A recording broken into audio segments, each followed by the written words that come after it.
Australian internet be like that. And hi, we are back live again. Hello. Hi, We hi. are? You're back? Yeah, should be. Anyhow. I did have a very interesting conversation one time with two mates of mine for a while. But both of them being artists, good friends of mine. Hi. So one of them is dead, completely cancelled because the fellow got caught in an affair, essentially. Oh. Hi. No. And the other one was the rigger and artist for my first model, actually. So that would have been Cayman. Ah. Still have that fellow's art up on my wall. Anyhow. So one thing they found interesting was seeing what kind of person was behind the art, essentially. Because both of them had their very distinct styles. And for Zyron specifically, that guy, for some reason, a lot of people thought Zyron was a chick, not a random tall Singaporean dude. So hi. Whenever they saw him at a con and ran up to the guy, there was just, at times it was pure shock. Surprised. It was either pure shock or a good what the heck is going on. If not, they would look at like the Kanban Musume, so the random cosplayer that he would grab to attract more customers and sit down and sell things. They would look at the cosplayer first and be like, "Oh, are you Zyron?" And it was just like, bruh.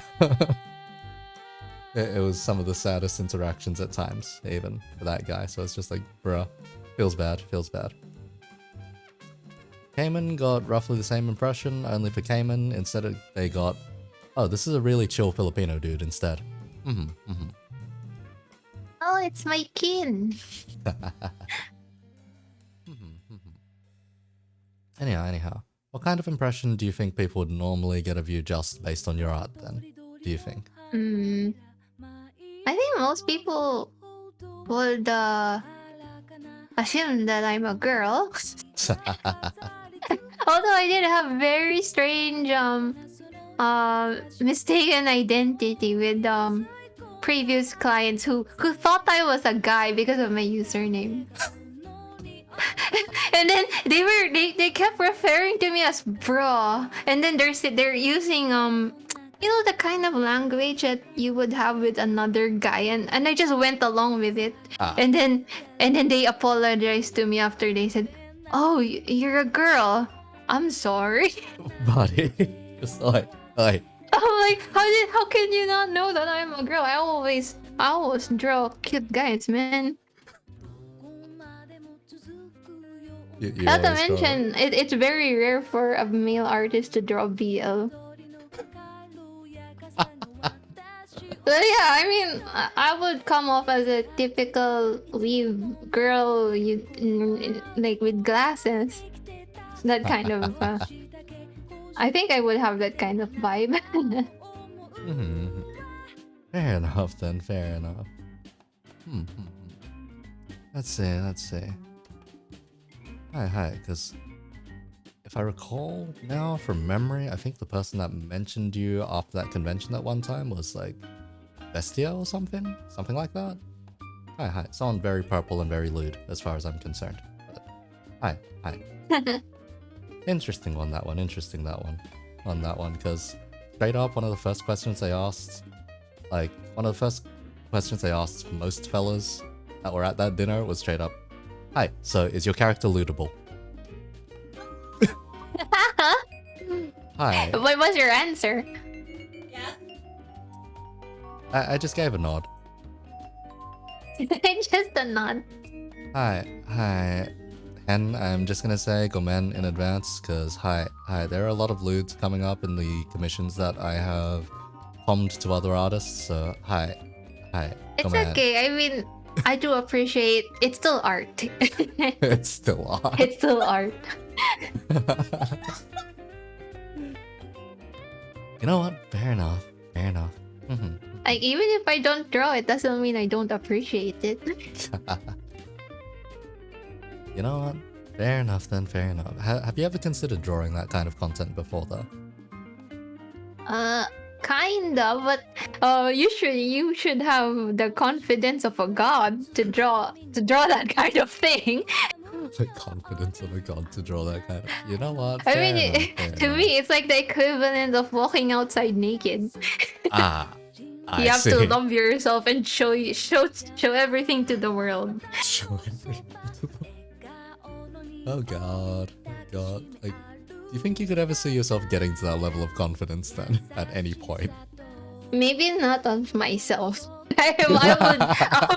I would go under a different name and not tell anybody. Fair enough, fair enough. Because that's the other debate I've had with a couple of artist friends before. Just like, hi. So Ludes when?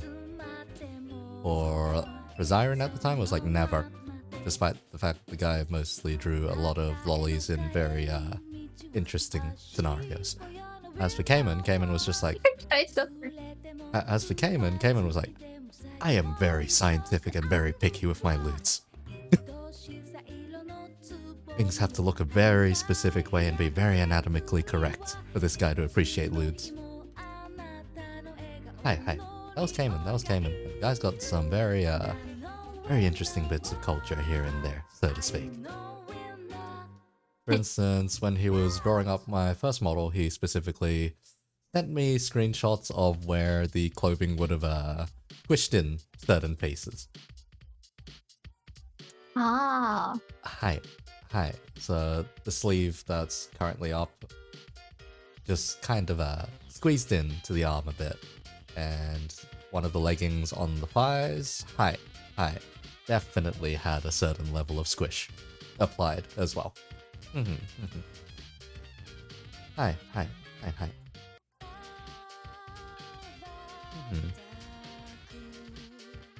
Anyhow.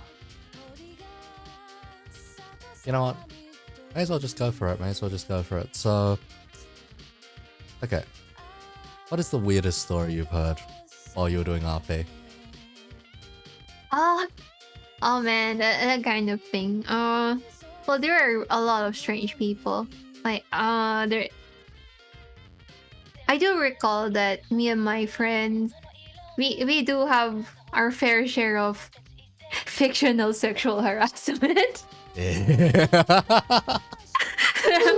thing is, God. usually when most of us usually make very attractive characters, and even and the thing is, some people take it a little bit too much that they would actually stalk you even outside of the RP chat. So it's a kind of thing. We are terrified of those kinds of people because like this is not normal behavior. Why are you going in character when we're not in a roleplay chat? What is happening? Oh god. That's why I usually roleplay as a guy. I usually start with guy characters since most people are more open with roleplaying with another guy, especially if you're in an RP group with a lot of female members. Okay. But yeah, some of them are too thirsty, and you just get creeped out because you're like, oh, why do I feel like I'm getting the goosebumps when it's directed at my character? Oh dear. Hi. It is what it is after all. It is roleplay. Oh, I do have one of the scariest at the same time funniest story because one of them actually turned out to be in my school. And then they found out that we are in the same campus. So when they figured out that that I was their co-high, they tried finding me in the campus, and we were in an RP group. I was like, oh god, and then we were so terrified. Me and my friends who are also in the same campus, we stopped opening the RP group page in school because we were terrified that person would find us. Oh god. Okay. Yeah. Fair enough. Yeah, that would do it. Yeah, that was very terrifying because even though they're friendly, it's just like, no man, you were being creepy in RP. I don't think I want to meet you in person. Oh god. Jesus Christ. Yeah, that would be a certain kind of horror to go through. Yeah, we waited for them to graduate, to graduate before we started opening our DA pages again. Oh Christ. Okay, to that extent, Jesus. Alright. Because hi, whenever people hear about RP, normally people immediately go head into the gutter and are just like, oh, RP? You mean like ERP? That kind of RP? Oh, like there's two ways of interpreting it usually. For normies, it's either the one in the bedroom or the one that you larping in because of D&D. Hi. I will say D&D got super normalized by the time I hit university. It was just like, oh, D&D's everywhere all of a sudden. And role-playing is strangely not the most cringe thing you can be doing at a university anymore. Hi. The most cringe thing you could be doing at a university was deliberately failing units so that you could prey on first years. God. That's creepy. Yeah, the thing was, I knew like 2 people like that. And they were in my freaking first year units, so it's like... Yo! So I'm just like... stranger danger! Because, okay. So imagine... So I did a game design degree. And one of the first courses you need to do is like media studies, essentially. So they go over certain aspects of media, multimedia, the definitions, etc. So it is a liberal arts course, more or less. And I get to the room. There is like one other guy there and like 20 chicks there. And I'm just like, well, fuck me. Yeah. Okay, I'm gonna stick with the guy. Except later on, maybe like 15 minutes into like the tutorial, suddenly this other guy shows up. And you could tell this other guy was full on, I don't think there's a way of putting it particularly nicely, so I'll spare that particular detail, but that guy was just bursting on everyone. Yeah. So, I do know someone like that. So this guy's definition of target was just female, has a pulse, goes straight for it, basically. Ew. It was not a particularly attractive guy either. It was a very stalkery and very obsessive guy. And hi, I never want to deal with that person ever again. They are banned from every single convention in relation to anime over here in Australia. That's great, because they sound awful. They're clean on the ban list because they kept trying to hit on cosplayers. Yeah.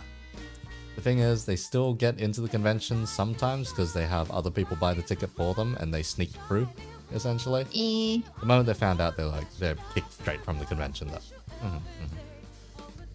But yeah. Oh. I found out much later that the guy was infamous just for failing courses deliberately, so that they could repeat first year courses again and do the same shit over and over, and they'd been doing it for like 5 years.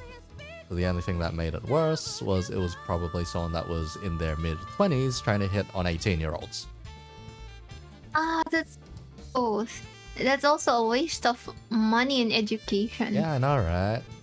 It had to be in the media arts courses too, so I had to run into him in another course too. Hi. Now, that being said, that still wasn't the worst experience I had in university in terms of courses. The worst experience I had was probably the creative writing course. Wow, what happened with that one? At least the first year one. The first year one was, how does one put it? You have to make it pass English, pretty much English 101, essentially, so any kind of... It's like high school English almost, like you have to be able to break down a text, realize the meaning, blah blah blah, and gather all the symbolism. Once you're past there, you can go into the creative writing course, and the creative writing course, the first year one was pretty bad because it was essentially a whole bunch of people that quote unquote think they can write. Oh, Oh, that kind. A good, and the thing was, every week you would have to gather in a group and workshop people's work. So you would look at someone's work, whatever piece they wrote that week, and you would criticize it. Were they harsh? Let's say a good chunk of people kind of tried putting on, like, you know, the kitty gloves, just like, oh yeah, this part was okay. This part and this part and this part and this part was terrible, but the rest is okay. Yeah. Some of those pieces were unsalvageable. Oh god. Like, okay. And coming from the people who are pretending to be the big shot. Yeah. Trying to be future writers, it was just like, oh god, this is horrifying. Because, how does one put it? So, you're asked to write, like, a short story, 2k words maybe. You know? If you're a good writer, you can get that done in maybe 2 hours, tops, I'd say. But if you're a professional, if not someone trying to be a professional, 2 hours shouldn't be too hard to write 2k words. Some people in that class struggled very hard to do that, and the end result was, it read more like a drama script, but a really bad drama script. Oh, speaking of funny stories, I do have one that might make you chuckle. Oh, go for it. I did moderate one RP group, and no. one of the funniest applications that we've ever received was that they're so edgy. They wanted to be a terrorist because their parents died in Burger King. That is the funniest thing that I ever read in my entire moderator life. Excuse me. I'm pretty sure your classmates didn't come up with something like that. No. We didn't get anywhere near that weird. Like, at most, I think I got someone talking about transgender stuff in, like, the least sensitive way possible. Oh my probably, but no Burger King terrorism as far as I'm concerned. I'm like, what did the people in Burger King have to do with your parents dying in it? But they basically wanted to destroy the city because their parents died in Burger King. I don't even. Jesus Christ, man. Jesus Christ. Yeah, that's one of the weird stories I have in our paper. Like, that was one heck of an origin story. You know? Your parents dying in a Burger King. How does that even happen? I don't know why they specifically chose Burger King as well. I wouldn't know either. You know what? I'm gonna ask you this. What is the edgiest character you've personally wrote then? Oh, definitely it would be my first one that I wrote for BJVB. That was in 2011, and I don't want to return to that. Well, although you can sum it as I started laughing when I became active in watching anime, and you know those kinds of main characters who are trying to be cool, and then they do a lot of swearing. And of course, the typical no parents, they died, and then I see. And then you're upset at the world, and then you're trying to be too good in fighting. I am pretty guilty of those things. I mean, I was a teenager, of course. Of course, I would write something so cringy like that. So every edgy teenage shonen protagonist kind of affair. Yes, exactly. Okay. A typical shonen protagonist. Hi. Oh. The character is also the same one that ended up with a lot of sexual harassment in role playing. Huh? Like they were aimed at him, and I got terrified of female characters for a while. Oh my god. Okay, there are too many layers to that, honestly. There are too many layers. It's really weird because you feel like another girl is hitting on you, and you're like, I know that you like my OC, but this is really weird. Like, this is too many layers. It is the... Let's say, it's the chick playing an edgy character getting hit on by another chick playing a just Just a Hi. thirsty lady. Hi. Jesus Christ. My condolences. Yeah, it's very strange because in real life, I did experience, the like your weird schoolmate who's hitting on girls. I did experience being a target of that, but it's also really weird to also be a target of that in fiction. Hi. Fictional sexual harassment. Jesus Christ. Hi. Okay. So I'm gonna bring up the weirdest experience I've ever heard about in terms of RP. Unfortunately, it goes into the realm of ERP, so there is going to be a fair bit of censorship where this is involved. Okay.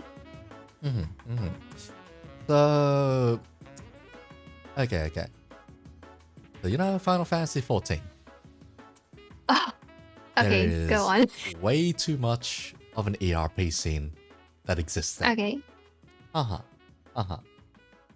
you see, a couple of my friends, like maybe 2-3 weeks, about 3 weeks or so before I met them for the first time, they decided it would be funny if they decided to sell off one of their mates as, you know, an ERP slave for, you know, maybe 500 gil or something. So, you know, dirt cheap price. They didn't really expect someone to, you know, actually buy them and drag them into their personal housing and go through quite a bit. For simple reference, my viewers, this was the same person that got waved over a barbecue fire. Anyway. Hi. Don't worry about it. We'll get to that. Anyway. So, essentially, the guy was dragged back to this person's player housing. There was a metal rod involved being shoved into several orifices. Wow. Yo. Height by a much smaller female character in stature. Meanwhile, the guy was getting absolutely... Yeah. We'll leave it at that for the particular details of what went on. Oh, so you buy. The guy got dommed really hard, essentially. Behind closed doors. Only the other two mates that sold him off to begin with were there to witness the whole thing. So they caught all of the chat logs and everything and were like, Jesus fucking Christ, what's going on in there? Did they report it? Was it even consensual? It was consensual enough. Anyway. So... So, the thing is, this particular ERP guy that they managed to find. Okay. Okay. So they play a female character, but they pretend behind the screen that they're also a 16-year-old chick. Only in reality, they are like in their late 20s, basically. And it's just a dude. So it was 3 bloody layers that led to this. Double RP. Yes, double, almost triple. It was really weird. Okay, I don't think I can beat that weird. So yeah. For my other two mates, they were just sitting in a room at the uni, and they just looked at each other and they just burst out laughing and they couldn't stop laughing. And then they saw the mate who was the victim of all of it come in, and they just died even harder in terms of laughing. They just fell over. They just couldn't stop laughing for a better part of like half an hour. Which was a bit horrifying for them because they needed to study for a test that was coming up. Is that considered catfish? Yes, that is considered a catfish. I'm so sorry for them. The guy got... I don't think I allowed myself to get into that kind of situation. Hi. The guy got catfished hard and then pegged by a metal rod. Hi. To this day, we know that as Kyne's metal rod. Anyway. Hi. It's the particular ERP story that I've got lying around. Oh, in my case, it's more like I'm not even participating in it. Someone gave me a fan fiction of my character with their character, and I'm like, no! Oh I my didn't God. even have my consent. I wasn't even role playing anymore. I was just like, why are you giving me this? Okay, because fanfiction is a different realm of things. Fanfiction's a realm that I've only delved into to improve my writing before, and that is it. Like, I've looked into it, been like, okay, so this is pretty good dialogue. I will take notes. I will take notes of this dialogue. I'll take notes of certain character and plot developments that people managed to come up with. But I will ignore the ridiculous amount of fucking that is going on and all of the erotic elements, because I do not plan to be an erotica writer. Okay, moving on. Nah. But yeah. Fanfiction is a weird realm to delve into. There are some really well-written ones out there and really well-dreamt-up ones. And then there are some pretty horrifying ones. Let's see. If I'm to bring up a particularly jank one, have you ever heard of My Immortal before? Oh, yes, that thing is infamous. Yeah, the Harry Potter one. Yeah. So with that group of mates, we actually did like a live reading in Discord every night after we were at uni, because it'd take most of us like an hour and a half to get home. So like after an hour and a half, we would just all rock up in Discord and it's like, all right guys, what are we reading tonight? Our options Can you guys keep a straight face? Some of us could. What about you? Oh, no, I was perfectly fine keeping a straight face. I used to do, like, theater before, so I'm fine with that kind of stuff. But yeah. It was just every night, alright, what's the worst fanfiction we can pick out? It started with My Immortal and devolved as far as Harry, you're a communist. Wait, that was there? Yeah, that's a thing. Harry Potter, that every character is part of a different political subset. I think Hagrid believed in like the monarchy or something. Harry was a communist.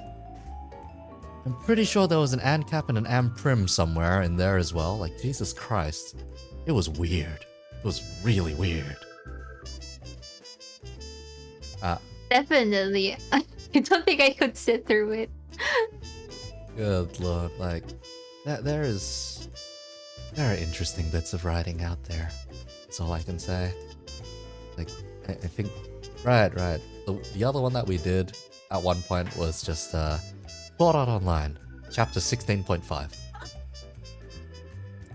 The one written by the author themselves. Wait, I think I know what you're talking about. I did read it. 2 years of... Anyway. Hi, that bloody infamous line. Like, good lord. There are some things that should never really be written, and a good chunk of it lies in the realm of fanfiction. So hi. If I did have to ask, what was the spiciest scenario that your characters ended up landing in?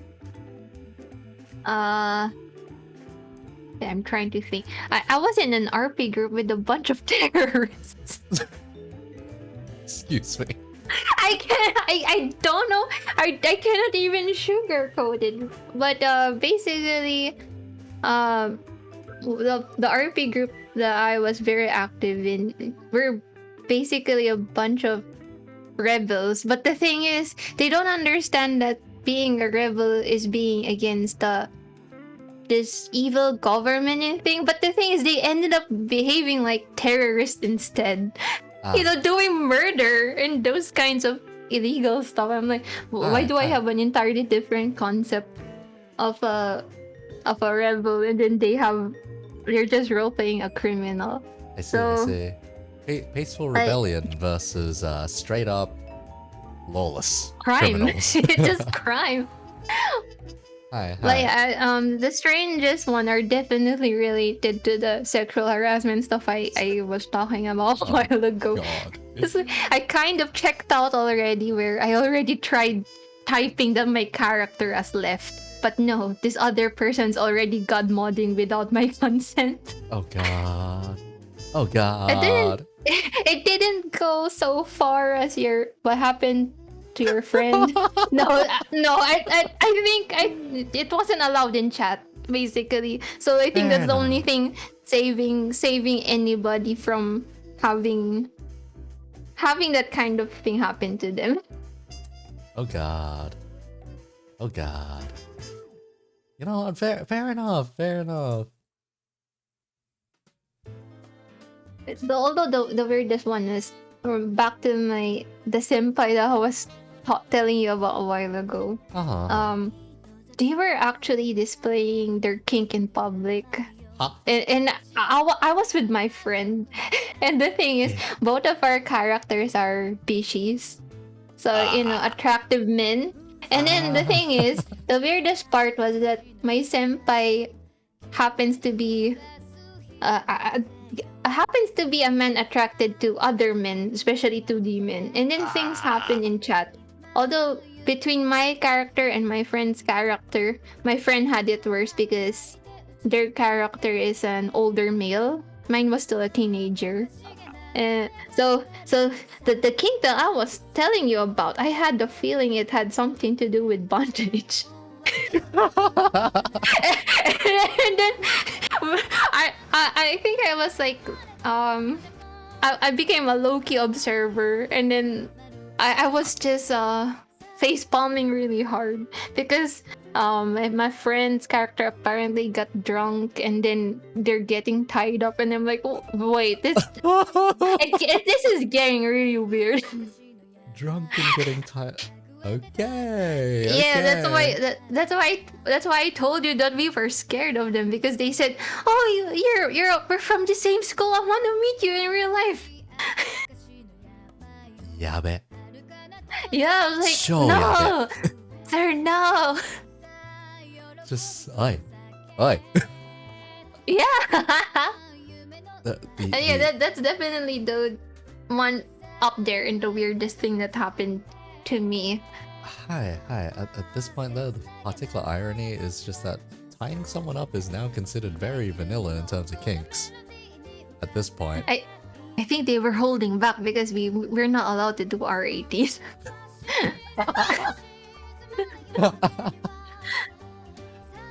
Fair enough. Fair enough. Okay. Like, for me, if it's a more personal experience when it comes to like R18 kind of RP, it's just that anytime that my brother was RPing with someone and he would close the screen immediately, if not, he would be using a site that would just, immediately erase like the chat log history after they were done. Yeah, I could pretty much tell it was just like, I will pretend not to perceive, or pretend that I didn't see that. It can stay as horror stories. Hi. It's just like, that's what my brother's into. Oh, that's why his character concept is like that. Oh God, why? It makes sense now. Hi. It was very much just like, you know what? I'll spare my brother me mentioning any of the details, but buddy, I know you're not watching this. I know you're not looking up any of my VTuber stuff specifically because I told you not to. Hi. You're I know what you were ratting into, him out. buddy. I know what you were into. Hi. So it's just like, bruh. Anyhow. I'll move this along to like the final two questions and whatnot, because hi. Not quite entirely sure what the effects of dragging you on stream for like 2 hours is going to be like if you're that socially reclusive. Hi. Anyhow. This next question and the question after are generally quite related to each other, and I've had some pretty interesting answers here and there to them. Okay. Hi. So first one. Recommend some food. Any food whatsoever. Oh, if you ever go to the Philippines, you should try something called sisig. Is it? It's Go yeah, on, go on. it's I think the best description I can give you, it's oily, deadly, but very savory. Oily, deadly, but very savory. Yeah. Because the thing about Philippine food, it's incredibly savory. I think in Vietnamese food is more on vegetables, and it Oh yeah, doesn't yeah. you get the flavor from dips, right? Yeah, yeah, Well, but the mainly. thing with Filipino food, they're fried, they're oily, but there's so much flavor. I think Ah. flavor wise, it's as tasty as Thai food. Ah. Okay, But okay. the thing is, it's very unhealthy. Oh, so that's where the deadly part comes in. Okay, okay. Yeah. A lot Fair of enough, fair my enough. friends, yeah, a lot of my friends who are foreigners, have, if they're into meat, I do recommend that they eat it. They would tell me that, oh, and this is so delicious, but I think I'm getting dizzy now. I was like, oh no, should we bring you to the hospital? Oh dear. Oh dear. Fair enough, fair enough. Okay, okay. I'll keep note of that one. I'll keep note of that one. Hi, that sounds right up my alley. Because... Yeah, you take it with beer, usually. Ah, perfect. Hi. Anyhow. Yeah, I'll say it. So, when I'm on the job, there are two kinds of cuisines I'll end up with, essentially. Or at least two kinds of foods. I will either end up with the bare essentials, or I will end up with ridiculously high-calorie food. Because for some reason, dealing is considered a very strenuous job, and they want you to replenish your calories very quickly. So hi. If you look at this current background and where we currently are, what kind of food do you think a dealer would be served up here? Mm, I can't tell because I've never been to a place like that. Hi. Just, would you think it would be fancy, or would you think it'd be basic? What kind of level of food do you think? Well, my brain tells me it would probably be fancy, but I would make a guess that it's any food that would go well with alcohol. Okay.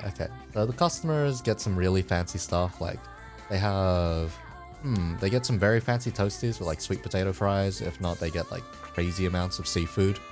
Like not like the cheap seafood, like the weird, exotic, expensive seafood.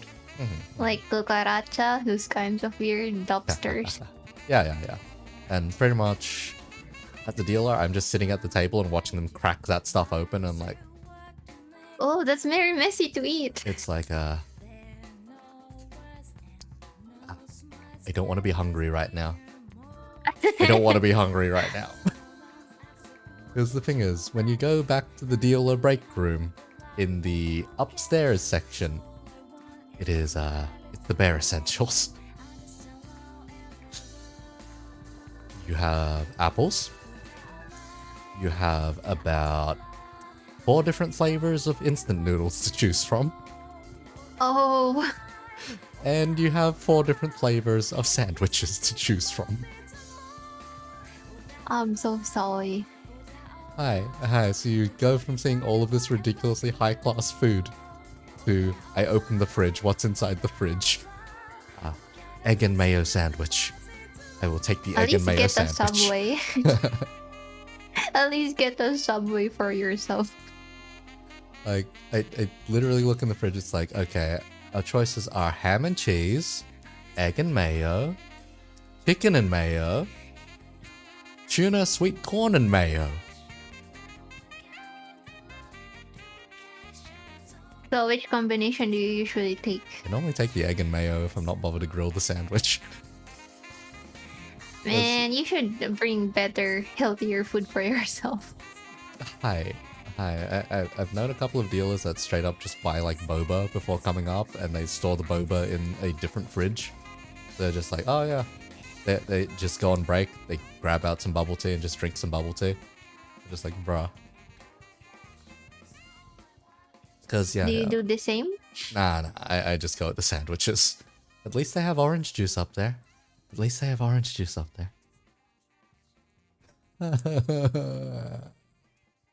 There. Hi, hi. At least after I'm done with work, after working the high roller rooms, it's just, yeah.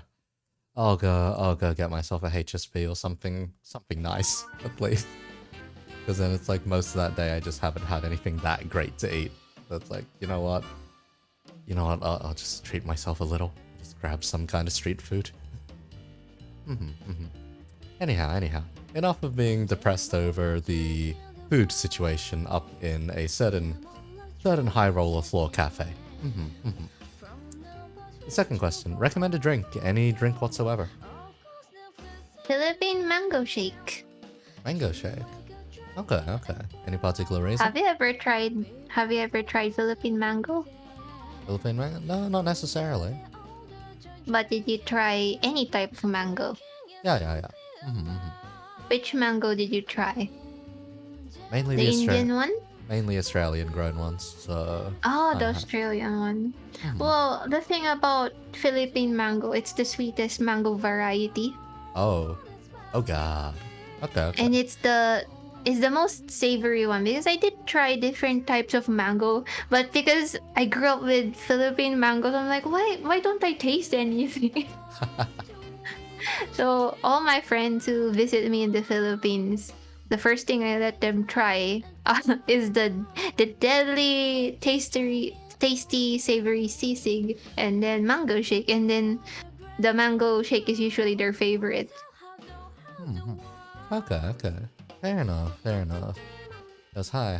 My own experience with mango is usually either the Australian ones or the more Vietnamese ones. The Vietnamese also often grab the green ones, so straight up the really sour ones, or the small and sour ones.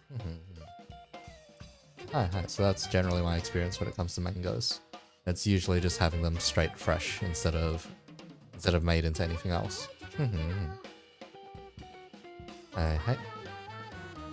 Let's see. In that case, do you drink at all? Alcoholic or otherwise? Only with friends and family. Otherwise, I'm not really fond of drinking. You know what? Fair enough. Like, I've stopped really drinking too often these days myself. It's only really social drinking.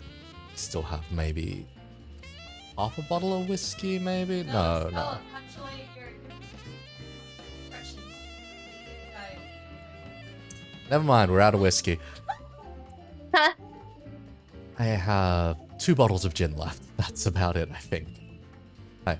The thing about alcohol, I cannot tell if I'm allergic or I'm having the Asian flush. The Asian flush is straight up an allergy, so it will feel like you're... It's the same thing. Yeah, it will straight up feel like you're having an allergic reaction. Yeah, I turn into tomato if I drink anything alcoholic. Hi. Same. I don't necessarily have a low tolerance, but hi. The flush happens really freaking quickly, and I'm just like, bruh. I did not... Is it an Asian curse? Yeah, pretty much. It's like, bruh, I did not need to look like tomato tonight. At the very least, the lighting conditions aren't that bad. Or at least the lighting conditions are pretty terrible, so no one's gonna notice the tomato, but... Hi, I have become tomato.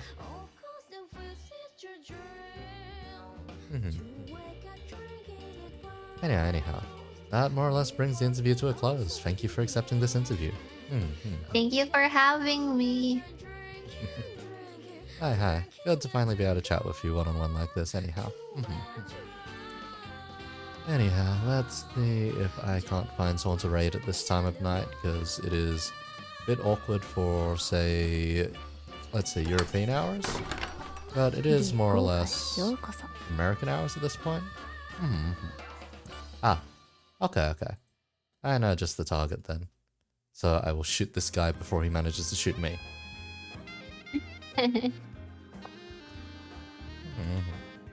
Hi. How's your social battery doing over there? Are you still alive there? Yeah, it's fine. It's just like talking to a friend. I just cannot handle if it's more than 3 people all at once. Like, oh, cannot perceive. Fair enough. Let's just say consistently throughout this interview you've had roughly 15, 16 people watching along as well. Hi. But hi. When it gets around to you streaming, yeah, sure. I'll drop by and see. Yeah, I look forward to that. Hi. They'll say, yeah, you've got the right personality for it, at least in terms of demeanor, I will say. If you're going for the art streamer kind of vibe, you'll do perfectly fine, honestly. I hope so. Hi. Anyhow. Our raid target tonight is someone you've probably gotten a bit more familiar with recently, at least in terms of art. Hi. We're going ahead and raiding Taika. Oh, you just want Hi. I'm just going to haunt Taika. Anyway. Thanks for the interview. I will send these guys off and I'll take us off air in just a moment. Thank you too.